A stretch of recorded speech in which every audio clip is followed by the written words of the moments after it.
Saludos muchachos, en esta clase vamos a hablar sobre la geodinámica terrestre, es decir, el conjunto de cambios que ha sufrido el planeta y la superficie especialmente desde su formación hasta la actualidad, teniendo en cuenta o tomando en cuenta los aspectos internos y externos que han influido en esto.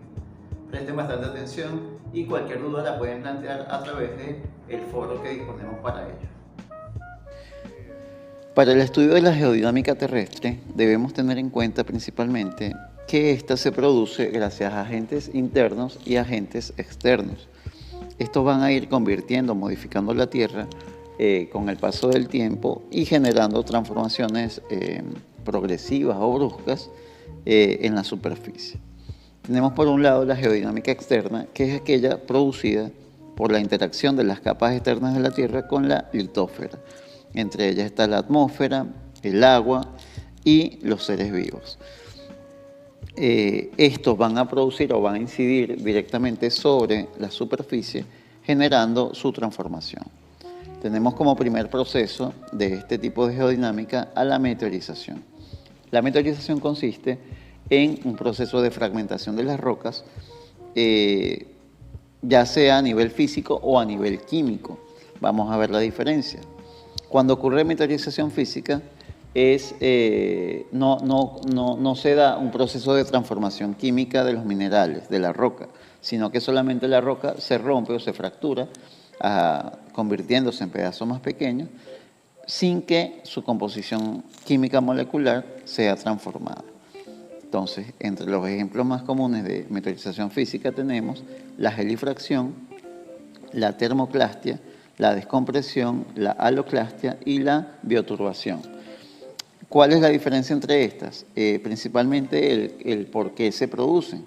La gelifracción ocurre en zonas bastante frías, donde el agua que en el día se descongela va a quedar estancada en las grietas de las rocas y en la noche, al congelarse esa agua y expandirse, la grieta de la roca se va a ir ensanchando cada vez más hasta que logra dividirse totalmente como tal la roca.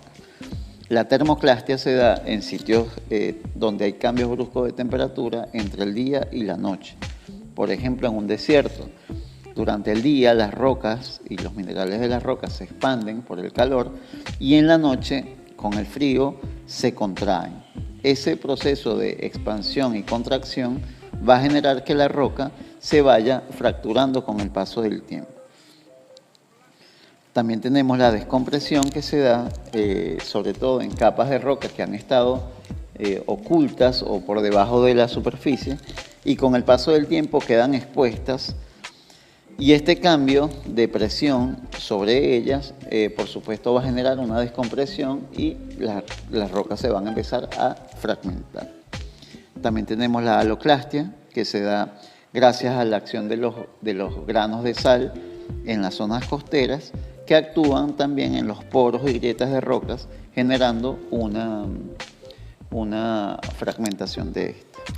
Y por último, la bioturbación o meteorización física biológica, la cual es producida principalmente por las plantas o las raíces de las plantas que se incrustan en las grietas de las rocas, generando con el paso del tiempo que la roca se fragmente o se divida. También podemos poner de ejemplo la acción que producen las grandes manadas de mamíferos, por ejemplo, al desplazarse de un lugar a otro. Esa fricción que sufre con las pisadas de los animales va generando que las rocas se vayan rompiendo, sin que haya necesariamente un proceso de transformación química. En cambio, en la meteorización química sí hay una fragmentación de la roca o un cambio en las propiedades químicas de esa roca, generando que se fragmente o que se rompa. Entonces vamos a ver los ejemplos que hay. Tenemos la carbonatación, que se da en zonas cavernosas, donde el agua se infiltra en las rocas generalmente calizas, generando una reacción química que produce un nuevo tipo de roca y a su vez desgasta o desintegra la roca original. Tenemos la disolución, que se da cuando el agua logra penetrar a las paredes a los poros de la roca, generando o disolviendo los granos que lo conforman hasta que se van desintegrando como tal. Tenemos la hidrólisis, que se da cuando el oxígeno del agua reacciona con los minerales de la roca, generando también una ruptura de esos enlaces y la roca se desintegra. Y por último, la oxidación, que se da cuando la roca está expuesta en la superficie y el oxígeno atmosférico reacciona con los metales que forman a esta roca. Otro proceso de la geodinámica externa es la erosión, la cual consiste en un proceso de desgaste ocasionado principalmente por el agua y por el viento.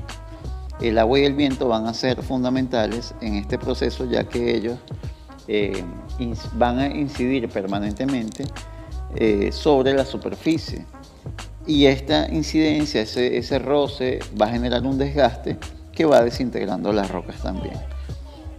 Pueden entrar otros elementos como la temperatura, los gases, en este proceso de erosión. Y también tenemos el transporte. El transporte ya vendría siendo el arrastre o el traslado de los productos que han sido meteorizados y erosionados hacia otros lugares. Este es fundamental para generar otro tipo de relieves que vamos a ver más adelante. En cuanto al transporte, vamos a encontrar varios tipos. Tenemos la reptación o rodadura. Este se da cuando los sedimentos van desplazándose por gravedad en el terreno, ya sea arrastrado por el agua o por el viento.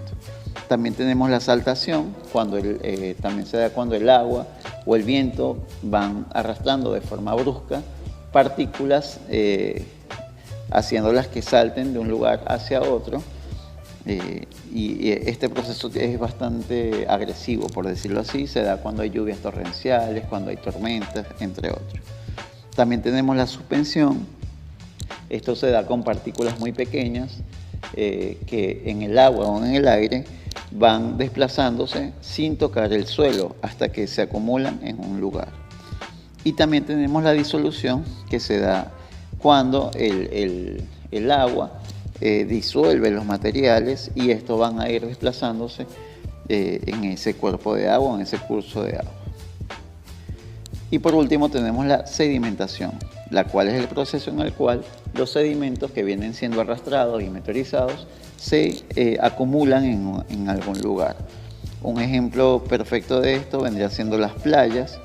Esas partículas de arena que vemos en las playas, ya sea en las playas en la costa o en las playas de un río, vienen a ser producto de la acumulación de esos granitos que venían de otro sitio y se fueron acumulando allí. Tenemos también cordones litorales, que son una especie de líneas de arena que están en las zonas costeras. También tenemos flechas litorales, como vemos acá, tienen que ver con acumulación de arena y de rocas que toman esta forma en las zonas costeras. Tenemos también los tómbolos, que son estas formas, una especie de cerros o rocas que quedan conectados hacia la parte costera a través de una línea litoral, ya sea de arena o de rocas también.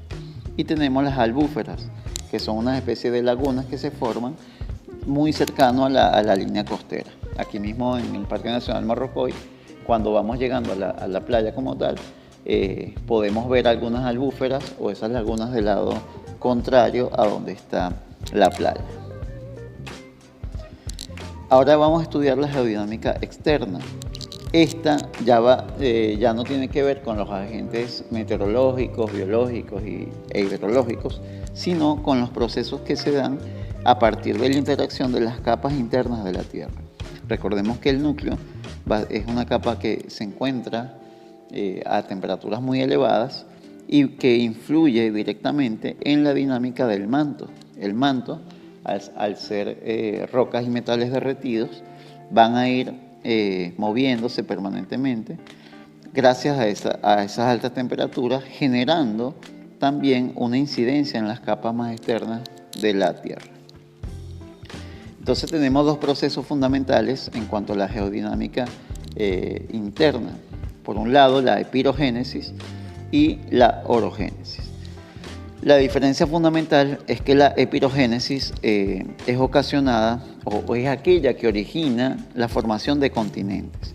Cuando un bloque tectónico se hunde, generalmente, o por otro lado, un bloque tectónico va a ascender. Este hundimiento o levantamiento de un bloque tectónico da origen entonces a que se formen continentes enteros. O que se hunda una porción de un continente o que surja una porción importante de continente. Entonces, a diferencia de la orogénesis, esta se va a dar cuando dos placas tectónicas chocan o cuando se separan. Fíjense aquí en este dibujo vemos cómo aquí dos placas tectónicas están separándose y este proceso da origen a que se formen dorsales submarinas. Estas dorsales submarinas van a ser como unas montañas que están debajo del océano, pero están en constante formación, en vista de que acá se separan dos placas tectónicas y que sale constantemente material nuevamente y que se va formando en roca. Por otro lado, en la orogénesis, donde chocan dos placas tectónicas, se va a dar la formación de las montañas cada vez más altas, como en el caso de los Andes suramericanos, que dos placas tectónicas están chocando y se va formando cada vez más esa cordillera. Entonces acá vemos lo que les explicaba, el proceso de formación de montañas, donde dos placas tectónicas están chocando y se está formando una cordillera. Entonces esto se llama también orogénesis. Tenemos también otro fenómeno importante que es la formación de volcanes. Los volcanes van a ser fenómenos en los cuales material magmático del manto va a empujar hacia arriba a todas las capas de rocas que hay, deformando y dando origen a esa estructura cónica que se conoce como volcán. Los volcanes liberan presión que se acumula cuando se da este proceso de fricción entre dos capas tectónicas. Y asociado a la formación de los volcanes, entonces también vamos a conseguir la formación de las islas. Estas en su mayoría son de origen volcánico. Como vemos acá, este ejemplo, fíjense que acá dos placas tectónicas están chocando y el magma queda, está presionando hacia la parte superior hasta que logra salir por el volcán como tal. Sin embargo, hay islas que son continentales, las cuales forman parte del mismo relieve, pero simplemente que el relieve tiene mucho desnivel y hay una parte que está inundada. Esta es la diferencia básica entre las islas volcánicas y las islas continentales. Y bien, esta ha sido toda la clase sobre la geodinámica terrestre. En la próxima clase hablaremos sobre los cambios que ha introducido el ser humano a la superficie. Nos vemos en una próxima ocasión.